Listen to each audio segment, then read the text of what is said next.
Good afternoon, disciples. Hope all is well. Um, I don't have anything to say. Let's get into it. Oh, I do have something to say. The I can't remember the name off the top, but somebody in the comments recommended a uh, specific way to prepare my tea, and it's just absolutely delicious. So thank you for that. It's a little more effort that I'm willing to put in regularly, uh, but it's good for like a treat. But anyway, Chapter 34. At the Black River, a monster carries off the priest. The Dragon Prince of the West captures an alligator. The story tells how the Bodhisattva recited the spell several times before stopping. Only then did the evil spirit's agony cease. When he recovered, stood up, and looked at himself, he found that he had gold bands round his neck, hands, and feet. They were painfully tight, and try as he would, he could not move them at all. The treasures had already taken root in his flesh, and the more he rubbed them, the more they hurt.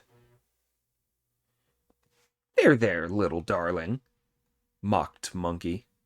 The Bodhisattvas put a lucky amulet ring round your neck to make sure you grow up safely. This jibe infuriated the boy, who grabbed his spear once more and started lunging wildly at Monkey. Monkey nimbly avoided it and went behind the Bodhisattva, yelling, "Say the spell! Say the spell!" The Bodhisattva moistened her willow sprig with sweet dew and flicked the ambrosial liquid at him with a call of, "Together!" The boy dropped his spear and put his hands together in front of his chest, unable to pull them apart. The Guan Yin twist that some people still have today is what he had. Only when he could not pick up his spear because his hands were inseparably joined did the boy appreciate the deep mystery of the power of the Dharma. He could do no other than lower his head in a kowtow. The Bodhisattva then recited another true spell and turned her vase over to take back the whole seaful of water. Not a drop was left behind. "Wukong," she said to Monkey, "this demon has now surrendered. The only thing is that he still has some wild ideas. He will only accept the Dharma after he is gone from here to Potoraka Island, making a kowtow at every step of the journey. You must go straight back to the cave to rescue your master." "As your disciple has put you to the trouble of this long journey," said Monkey with a kowtow, "I should see you some of your way back." "No need," said the Bodhisattva. "I am worried for your master's life." Brother Monkey then kowtowed to take his leave of her joyfully. The evil spirit was now converted to the true achievement by Guan Yin, who became his 53rd religious teacher. The story now turns from how the Bodhisattva won a page boy through her wisdom to Friar Sand, who had long been sitting in the woods waiting for Monkey. When Monkey did not come back, he tied the luggage on the back of the horse, and leading it by its bridle with one hand, and holding the demon-quelling staff in the other, he went out of the pine woods to take a look to the south. Seeing Monkey returning in a very good mood, Friar Sand went up to him and said, "Brother, why is it taking you so long to get back from asking the Bodhisattva to come? I've been half dead from worry." You must have been asleep and dreaming, said Monkey. I've already brought her here, and she has subdued the demon. Monkey then told him all about the Bodhisattva's Dharma power. Let's go and rescue the master, said Friar Sand with delight. The two of them then leapt across the ravine and rushed to the doors, where they tethered the horse. Then they charged in together, their weapons at the ready, and wiped out the devils. They let the leather bag down to release Pig, who thanked Monkey and asked, "Where's that evil spirit, brother? Let me have a go at him with my rake. I want to get my own back." "Let's find the master," said Monkey. The three of them went right to the back of the cave, where they found their master tied up, stark naked, and weeping in the rear courtyard. Friar Sand untied him while Monkey fetched his clothes to dress him. The three of them knelt before him and said, "Master, you have suffered terribly." Sanzang thanked them and said, "Dear disciples, I have put you to great trouble. How was the demon subdued?" Monkey then told him how the Bodhisattva had been asked to come, and had taken the boy as her page. This is what people refer to nowadays when they talk about the page boy submitting to the Bodhisattva and respecting her as his 53rd teacher after visiting the Buddha on 3 occasions. Monkey told Friar Sand to collect all the valuables in the cave, then find some rice to prepare a vegetarian meal for Master. The venerable elder owed his life entirely to the great sage Sun, and it was on the handsome monkey spirit that he depended to fetch the scriptures. Master and disciples then left the cave. The horse was saddled up, and once they found the main trail, they headed west with wholehearted determination. One day, when they had been traveling for over a month, Sanzang heard the sound of a river. "Disciple," said Sanzang in great alarm, "what river is that?" "You're much too much of a worrier, old master," laughed Monkey, "ever to become a priest. Why should you alone among the 4 of us hear water? Have you forgotten your Heart Sutra?" "I was taught the 54 sentences and 270 words of that sutra on Pagoda Mountain by the Rook's Nest Hermit in person," replied Sanzang. "I learned them by ear, and I constantly repeat them to myself. Which sentence of it have I forgotten?" "Master," said Brother Monkey, "you've forgotten the sentence, 'There is no sight, no sound, no smell, no taste, no touch, and no mental process.'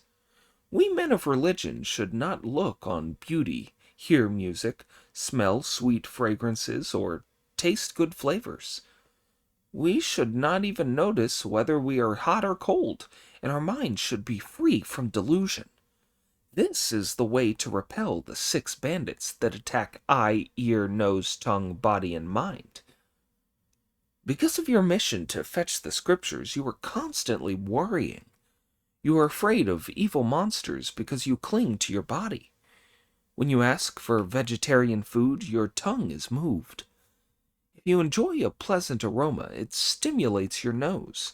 Sounds startle your ears. By looking at things, you fasten your eyes on them. If you will keep on inviting the 6 bandits in over and over again, how can you ever expect to reach the western heaven and see the Buddha?" At this, Sanzang fell into deep and silent thought for a while, then said, "Disciple, When many years ago from my emperor I was parted, on endless days and nights of traveling I started.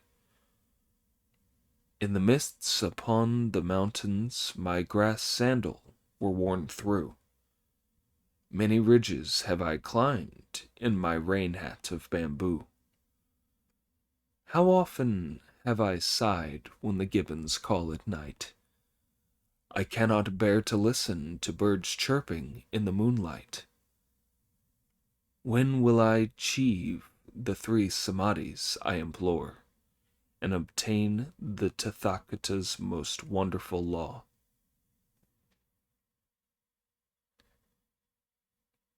When he had heard this, Monkey could not help clapping his hands and laughing aloud. "Master," he said, "you're suffering terribly from homesickness.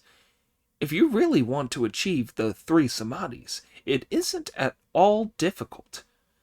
As the saying goes, at the right time, the achievement completes itself." "Brother," said Pig, looking back to him, "if we keep on coming up against such terrible demons, we'll never succeed in 1,000 years. "Brother Pig," said Friar Sand, "you're as coarse-tongued as I am. Stop irritating Monkey. He might lose his temper. Just keep on carrying your load, and one day we'll finally succeed." They walked on as they talked, and the horses' hooves never rested until they came to a great black river stretching as far as the eye could see. When the 4 of them stood on the bank to take a close look, they saw wave upon turbid wave, eddies in muddy whirls. Wave upon turbid wave churns up the dark waters. Eddies in muddy whirls looking like grease. From close up, it does not reflect the human image. So far around, not a tree can be seen. Rolling ink, seething ash.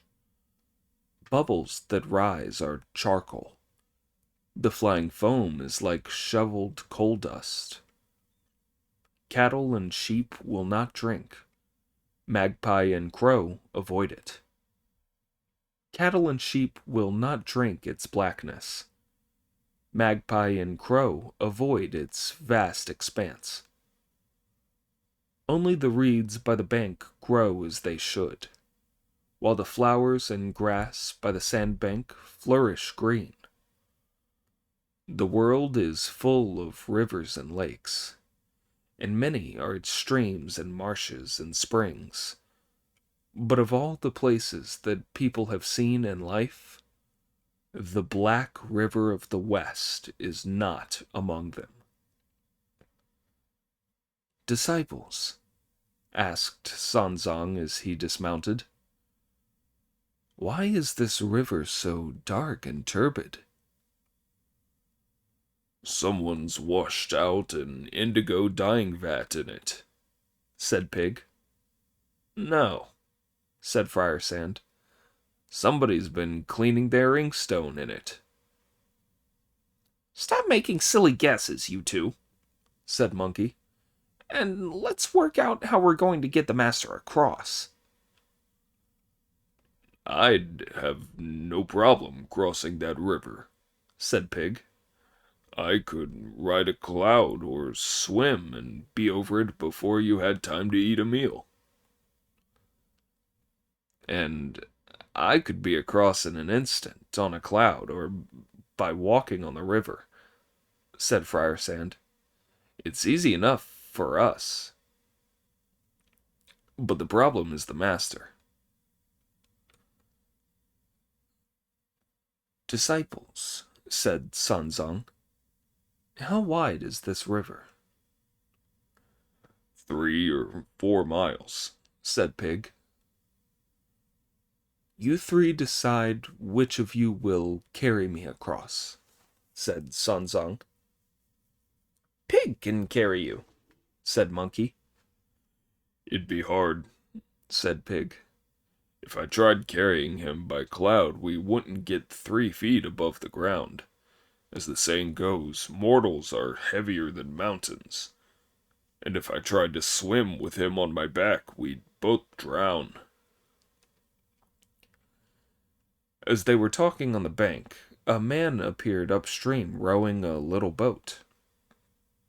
Disciples, said Sanzong with delight. Here's a boat. Let's ask the boatman to take us across. Boatman, Shouted Friar Sand. ferry us over. This isn't a ferry, replied the man on the boat, and I couldn't possibly ferry you over. Helpfulness first in heaven and earth, Said Friar Sand. You may not be a ferryman, but we don't keep coming to pester you. We are Buddhists from the East, sent by the Emperor to fetch the scriptures. If you could have a little consideration and ferry us over, we'd show you our gratitude. At this, the boatman brought his craft over to the bank and said as he rested on his oars, Masters, this boat's too small to take all of you over. When Sunzong took a closer look, he saw that the boat was carved from a single log, with only enough room for 2 hollowed out in the middle. What shall we do? Sunzong asked. This boat can take us over in 2 trips, said Friar Sand. At this, Pig tried what he thought would be a clever way of saving himself some trouble, and getting himself well in with the master. Friar Sand, he said, you and Brother Monkey look after the luggage and the horse, while I take the master over first. Then the man can come back for the horse. Brother Monkey can jump over the river. Good idea, nodded Monkey. While the idiot supported the Tang priest, the boatman pushed off and rowed straight into the main stream. Once they reached the middle, there was a great roar as huge waves blotted out the heavens, and a terrible storm blew up. What a wind! The skies were filled with angry clouds. Towering black waves were whipped up in the river. The flying sand from the river's banks was blotting out the sun. All around the trees went down with cries that rose to heaven.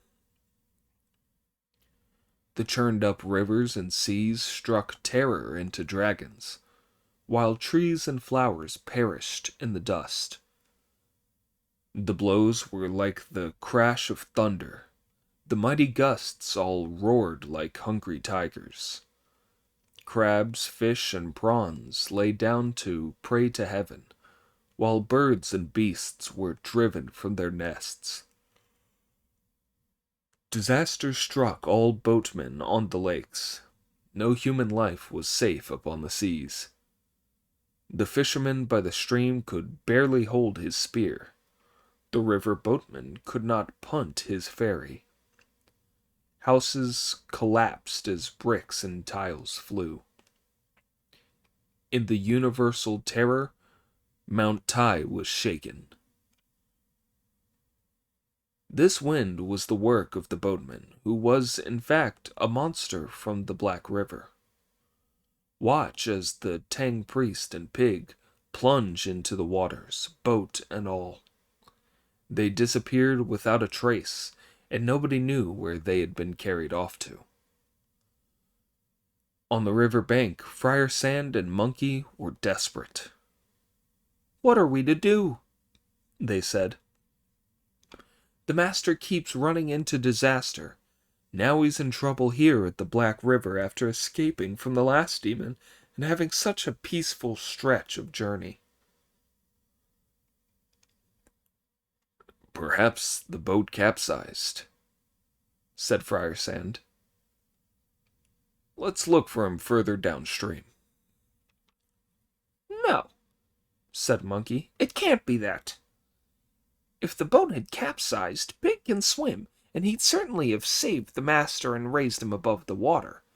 I noticed there was something a bit wrong about the boatman just now, and I'm sure that he caused the wind and has taken the master down under the water.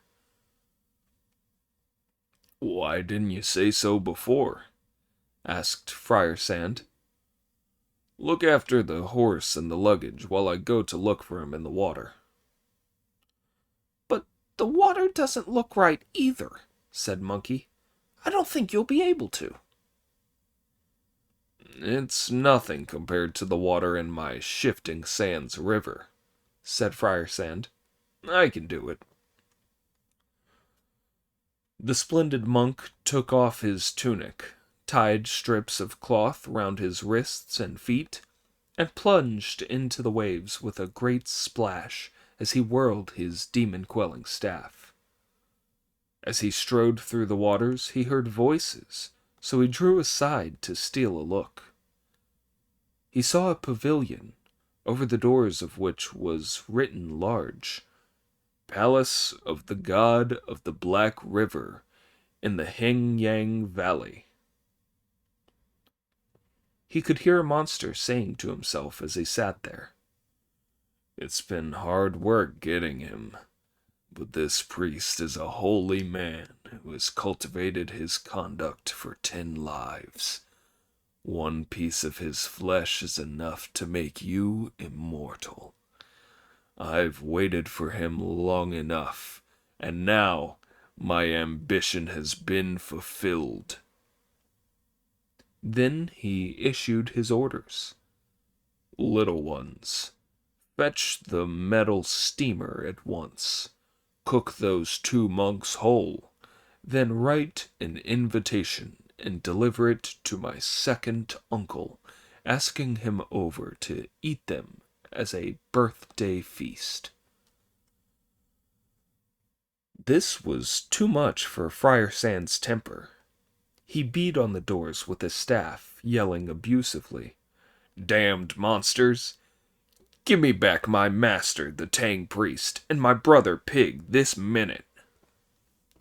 This gave the demons inside the doors such a fright that they ran in to report. Disaster! What disaster? The old monster asked. There's a very sinister-looking monk outside, beating at the outer doors and yelling for them. At this, the monster sent for his armor, which the little demons brought in.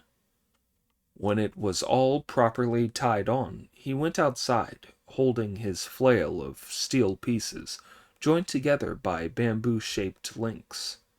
He was a vicious sight. Round eyes gleamed fiery red in a square-cut face. His blood-red lips were curled round an enormous mouth. The whiskers of his beard were strands of wire. The matted hair at his temples was cinnabar red. He looked like the sinister Year Lord in his might, with the angry face of thunderous God, furious thunder god. The iron armor he wore was burnished with flowers, and many a jewel was set in his golden helm. Holding the flail of bamboo-shaped steel in his hand, he stirred up a gale around him as he walked. At birth, he had been a creature of the waters, but he left his native stream and turned to evil. If you would like to know the true name of this spirit, he used to be called the Little Alligator. Who's that beating at my doors? The demon roared. I'll get you, you ignorant, damned devil, said Friar Sand. Deceitful monster, disguising yourself as a boatman and rowing over to snatch my master. Give him back at once and I'll spare your life." The demon roared with laughter at this. "Monk, you're throwing your life away," said the monster. "Your master's mine now, and I'm going to steam him for a feast. Come here and see if you can beat me. If you can hold out for 3 rounds, I'll give you your master back. But if you can't, I'll cook you with him, and you can forget all about going to the Western Heaven." Friar Sand was now in a towering rage, and he swung at the monster's head with his staff, which the monster parried with his flail. The pair of them had a fine underwater battle. The demon-quelling staff and the bamboo link flail. 2 angry contenders fighting for mastery. The millennial monster of the Black River and a former immortal from the Hall of Miraculous Mist. One was greedy for Sanzang's flesh. The other longed to save the Tang priest's life. As they fought beneath the waters, there was no way they both could succeed. Frightened shrimps and fishes shook their heads and hid. Crabs and turtles withdrew into their shells. Then, with a roll of drums, the Water Palace demons joined in the fight and yelled before the gates. The splendid monk, the true Friar Sand, stood all alone and let them see his might. As they plunged through the waves, no victor emerged. Flail and staff were evenly matched. All this was because the Tang priest wanted to visit the Buddha and fetch the scriptures. When they had fought 30 rounds without result, Friar Sand thought, "This monster is as good a fighter as I am. I'm not going to be able to beat him. I'll have to lure him out for Monkey to kill." Friar Sand then pretended to drop his guard and took to his heels, trailing his staff behind him. But instead of chasing him, the evil monster said, "Off you go then. I won't fight you anymore. I'm going to write invitations for my guests." Friar Sand emerged from the waves, snorting with fury. "Brother," he said when he saw Monkey, "that monster's outrageous." "You were down a long time," said Monkey. "Is there an evil spirit? Did you find the master?" "There's a pavilion down there," said Friar Sand, "with Palace of the God of the Black River in the Hing-Yang Valley written over it. I hid there and listened to him talking. He told his underlings to wash the metal steamer ready to cook the master and Brother Pig, and sent them to invite his uncle for a birthday feast. It made me so angry that I started beating at his doors. The monster came out with his flail of pieces of bamboo-shaped steel and fought me for ages. We must have gone 30 rounds without either of us coming out on top. I pretended to be beaten to lure him out here so that you could help me, but he was too clever to come after me. He went back in to write invitations, so I came out." "What sort of evil being is he?" Monkey asked. "He looks a bit like a big soft-shelled turtle," said Friar Sand. "If he's not one of those, he's an alligator." "I wonder who his uncle is," said Monkey. Before the words were out of his mouth, an old man emerged from a bend in the river, knelt at a great distance from them, and said, The god of the Black River kowtows to the great sage.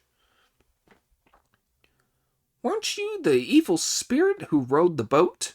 Said Monkey. Trying to fool us again, are you? The old man wept and kowtowed as he replied, I'm no monster, great sage. I'm the real god of this river. The evil spirit came here from the western ocean on a flood tide during the 5th month last year. He fought me, and as I'm so old, I was no match for him. So he seized my palace of the god of the Black River in the Hingyang Valley and killed many of my watery tribe. I had to go to the sea to bring a case against him, but the Dragon King of the Western Sea is his uncle, so of course he threw my case out and told me to turn my palace over to the monster. I tried submitting a protest to heaven, but I was too humble a river god to obtain an audience with the Jade Emperor. Now that you are here, great sage, I've come to pay my respects and submit to you. I beg you to avenge me. From what you say, the Dragon King of the Western Sea is in the wrong too, said Brother Monkey. Now that the monster has captured my master and my fellow disciple, announced that he's going to steam them, and invited his uncle, I've got to capture him. It's a good thing you came to tell me. Very well then, River God. You keep an eye on things with Friar Sand here, while I go to the sea to arrest that dragon and make him capture the monster. I'm very grateful, great sage, said the river god. Monkey went by Somersault Cloud straight to the Western Ocean, where he landed, made water-repelling magic with his hands, and parted the waves. He saw a black fish spirit who was carrying a golden invitation box shoot upstream like an arrow. Monkey met him head-on and smashed his skull open with a single blow of his iron cudgel, sending the poor spirit's brains flying and splitting his cheeks apart, and, with a loud noise, it emerged from the water. Monkey opened the box and found in it an invitation that read, Your Excellency, Second Uncle Ao. Your nephew, Tuo Ji, bows in greeting and is deeply grateful for your kind regards. Today, I have captured 2 priests from the east who are great rarities. Not daring to consume them myself, and remembering that your birthday is imminent, I have arranged a simple banquet to wish you eternal life. I beg that you honor me with your illustrious presence. That fellow has given me all the evidence I need for my case, chuckled Monkey, tucking the invitation in his sleeve and carrying on his way. By then, a yaksha patrolling the sea had noticed Monkey and rushed straight back to the Crystal Palace to report to the Dragon King. Lord Monkey, the great sage equaling heaven, is here. The Dragon King, Ao Shun, led his watery tribe from the palace to welcome Monkey. Great sage, won't you come into my humble palace for a while and take a cup of tea? I've never had a single cup of your tea, said Monkey, but you've drunk my wine before now. To this the Dragon King replied with a smile. Great sage, you have always been a faithful follower of the Buddha and have never touched meat or alcohol. You've never invited me to drinks. You may never have been over for drinks, but you're already in trouble for being a boozer, said Monkey. How am I in trouble? asked Ao Shun with horror. Monkey produced the invitation and handed it to the Dragon King. At the sight of this, the Dragon King was scared out of his wits. He fell to his knees in panic, kowtowed, and said, "Forgive me, great sage. That awful boy is my younger sister's 9th son. My brother-in-law, her husband, sent the wrong amount of wind and cut down on the rain. A heavenly edict was sent to the human Prime Minister, Wei Jing, who beheaded him in a dream. I brought my sister here because she had nowhere else to live and bring the boy up. 2 years ago a disease killed her, and as the boy was then homeless, I sent him to nourish his nature and cultivate the truth in the Black River. I never imagined he'd commit such terrible sins, and now I'll send people to arrest him." "How many fine sons did your sister have?" asked Monkey. "Are they all monsters?" "9," the Dragon King replied. "The other 8 have turned out well.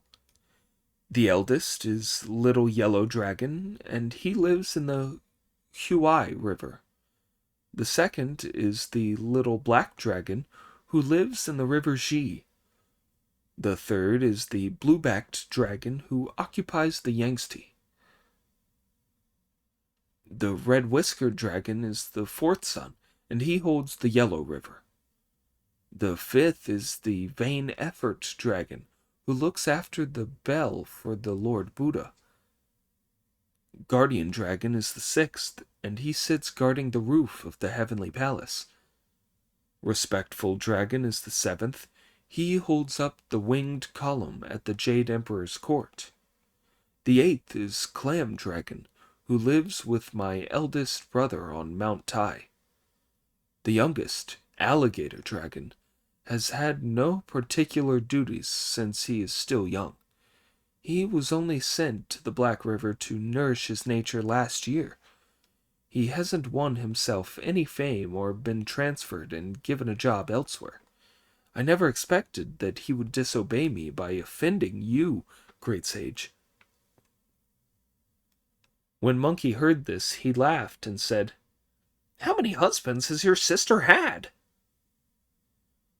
"Only one," Ao Shun replied. "The Dragon King of the Jing River. After his execution, she lived here as a widow until she died of an illness the year before last." "How could one husband and one wife have had so many little bastards?" Monkey asked. "It's as the saying goes, there are 9 kinds of dragon born, and each one is different," Ao Shun replied. "I lost my patience just now," said Monkey.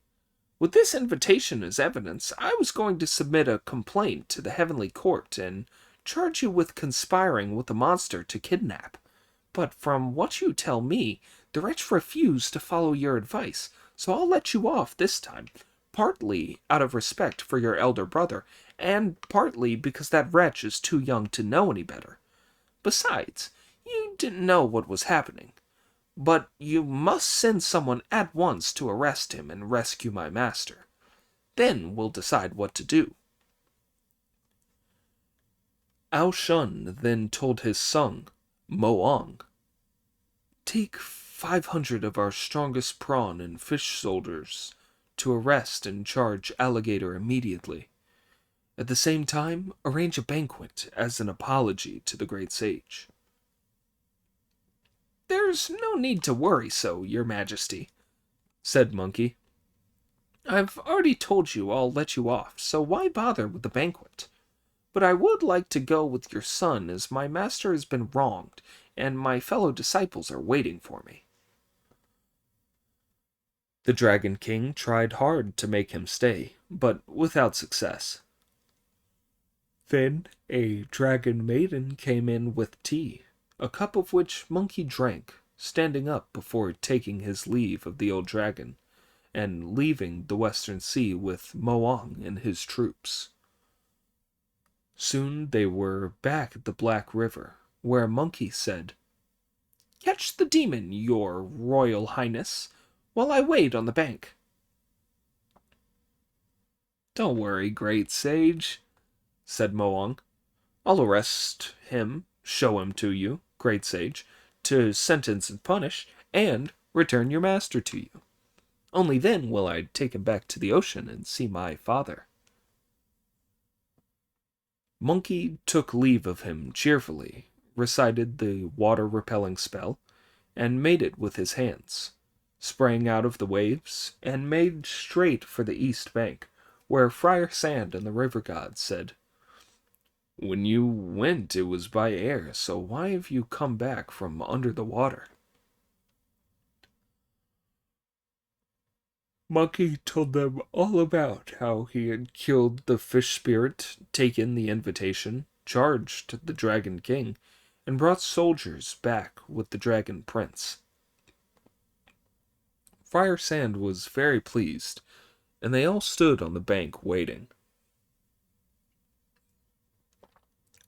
Prince Moong sent a herald to the gates of the underwater palace to announce to the evil spirit, "Prince Moong, son of the old Dragon King of the Western Sea, is here." This news aroused the suspicions of the evil spirit as he sat inside. "I sent a black fish spirit with an invitation to my uncle some time ago," he thought, "and I haven't had any answer yet. Why is my cousin here instead?" As he was thinking, a little demon came in from a river patrol to report, "Your Majesty, there's a detachment of troops camped in the river west of the palace. Their banner says, 'Young Marshal Moong, Crown Prince and son of the Dragon King of the Western Sea.'"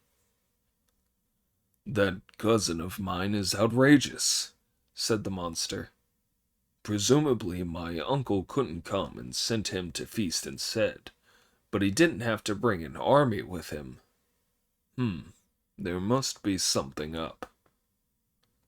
"Little ones," he said, "get my armor and my steel flail ready in case things turn rough while I go out to greet him and see what's happening." On hearing the orders, all the devils rubbed their hands and got ready.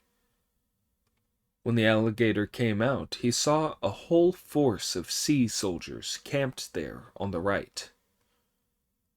Embroidered sashes and flying banners, colored halberds brighter than the dawn, fine swords coldly gleaming, spears with many a handsome tassel, bows drawn back like the moon, arrows like teeth of wolves, dazzling broadswords, grit-hard maces.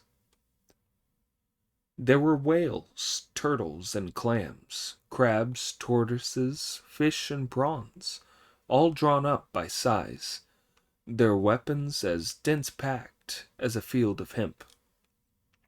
Unless ordered by a superior officer, none would dare advance upon them.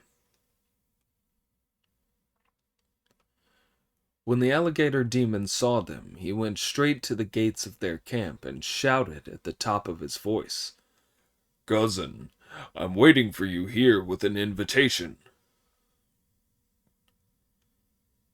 A conch patrolling the camp went straight to the commander's tent to report, "Your Royal Highness, Alligator Dragon is outside with an invitation." The prince felt the helmet on his head, tightened the jeweled belt round his waist, picked up a three-edged mace, and hurried out of the camp. "What invitation do you have for me?" he asked. Alligator Dragon bowed and replied, "This morning I sent your father an invitation. No doubt he did not think it worth coming and sent you instead. But why did you have to bring an army with you? Why have you encamped here, armed to the teeth?" "What did you invite my father to?" the Crown Prince asked. "Since I have been living here as a result of his kindness, I've not seen his illustrious countenance for a long time or done my duty by him," the alligator replied. "Yesterday I caught a priest from the East who has, they say, cultivated his conduct for 10 lives in succession. If you eat his body, you can live much longer. I wanted to invite Uncle to have a look at the priest before I cook him in the steamer as a birthday treat." "Complete and utter fool!" yelled the Crown Prince. "Do you know who that priest is?" "He's a priest from the Tang who's going to fetch scriptures from the western heaven," the demon replied. "All you know is that he's a Tang priest," said the Crown Prince. "What you don't realize is what powerful disciples he has." "He's got one long-snouted one called Pig, who I've captured already, and I'm going to steam with the Tang priest," the alligator demon replied. "There's another disciple called Friar Sand, a dusky fellow with a sinister face, who fights with the quarterstaff. He came to my gates yesterday demanding to see his master. I came out at the head of my river troops, and it didn't take me long to see him off with my steel flail. I don't see what's so powerful about him." "You still haven't got the message," the Dragon Prince replied. "His senior disciple is the golden immortal of the Supreme Ultimate, the great sage equaling heaven, who made havoc in heaven 500 years ago.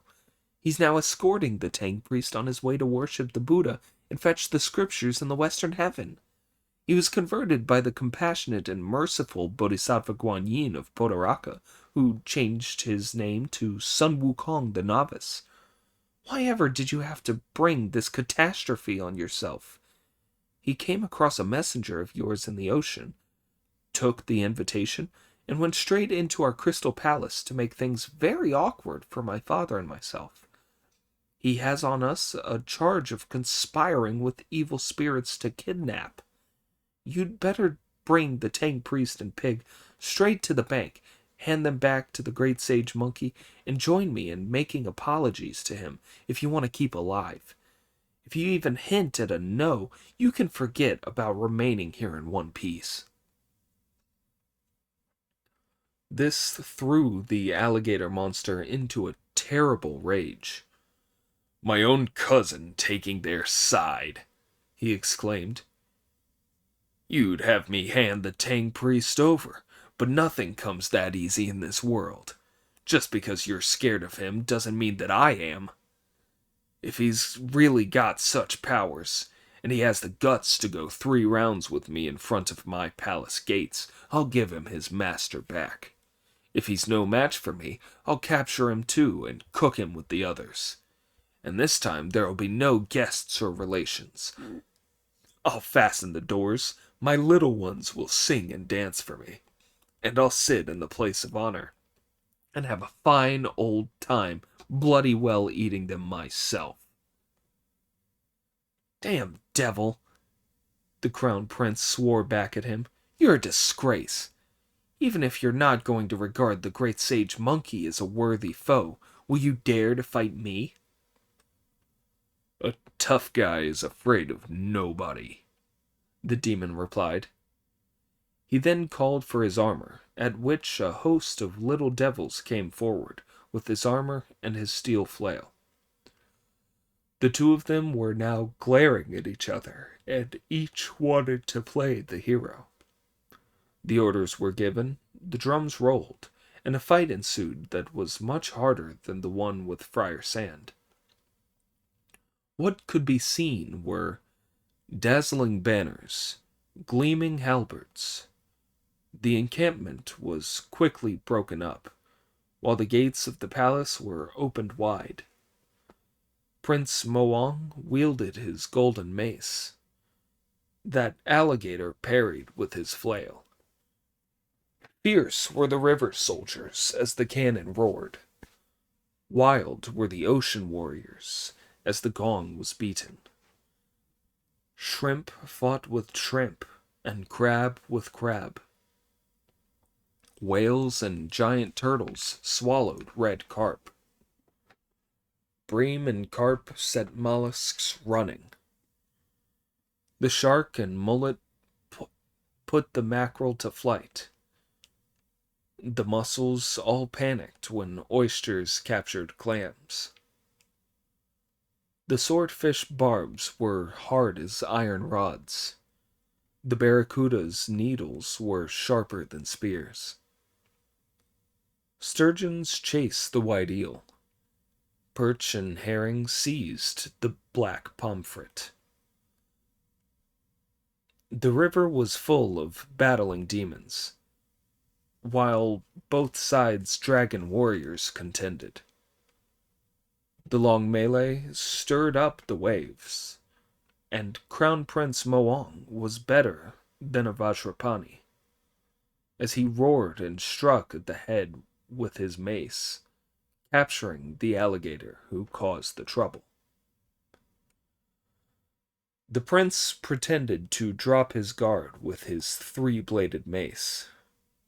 Not realizing that this was a trick, the evil spirit rushed him, whereupon the crown prince skillfully first struck him with a blow with the mace on the right arm that made him stumble, caught up with him, then struck at his feet and sent him sprawling.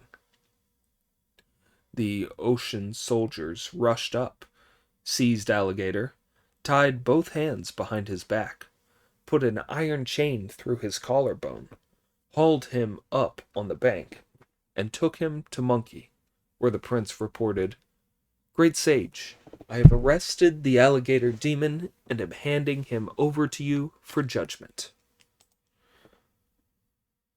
"You disobedient wretch," said Monkey when he and Friar Sand saw the demon. "Your uncle sent you to live here, build up your nature, and look after yourself. Once you had made your name, he was going to transfer you to duties somewhere else. Why did you have to seize the river god's home and become a bully? Why did you use deception to capture my master and brother? I was going to hit you, but this cudgel of mine hits so hard that a mere touch of it would finish you off. Where have you put my master?" "Great sage," replied the demon, kowtowing ceaselessly, "this humble alligator had never heard of your mighty name. But now I have been arrested by my cousin for my disobedience to him, and for my flagrant offenses against right. I am endlessly grateful to you, great sage, for sparing my life. Your master is still tied up in the water palace. If you would take off the chain and untie my hands, I will return to the river and bring him back to you." "Great sage," said Prince Moang, who was standing beside them, "he is a vicious and deceitful beast. If you were to release him, he might have evil ideas." "I know where his place is," said Friar Sand. "I'll find the master." He and the river god leapt into the river and went straight to the doors of the water palace, which were wide open and not guarded by a single soldier. Inside the pavilion, they saw the Tang priest and pig tied up stark naked. Friar Sand quickly untied the master, while the river god released pig. Next, they each carried one up to the surface of the water, and then to the bank. Seeing the evil spirit roped and in chains there, Pig raised his rake to strike him and said abusively, "Evil beast, take this from me." Monkey held him back, saying, "Spare his life, brother, out of consideration for Ao Shun and his son." Moang then bowed and said, "Great sage, I must not stay here any longer. As I have rescued your master, I shall now take this wretch to see my father. You have spared him the death penalty, but my father will not let him off other kinds of punishment. When he has been sentenced, he will be sent back to apologize to you again." "Very well, then. Take him away. Give my respects to your father and tell him that I'll be back to thank him in person another time." The prince then plunged into the water with his prisoner and took his ocean troops straight back to the Western Sea. The god of the Black River then thanked Brother Monkey for the recovery of his water palace. "Disciple," said the Tang priest, "we're still on the eastern bank. How are we going to get across this river?" "Don't worry about that, my lord," said the river god. "Please mount your horse and I will lead you across the river." The master then rode his horse while Pig led it. Friar Sand carried the luggage, and Monkey supported Sun Zung. The river god did water-stopping magic to hold the waters back. In an instant, a broad road opened up where the waters had withdrawn. Master and disciples crossed to the west bank, climbed it, thanked the river god, and continued on their way. Indeed, to visit the west, the priest they did save. When the river was crossed, there was never a wave. If you don't know how they visited the Buddha and obtained the scriptures, listen to the explanation in the next installment.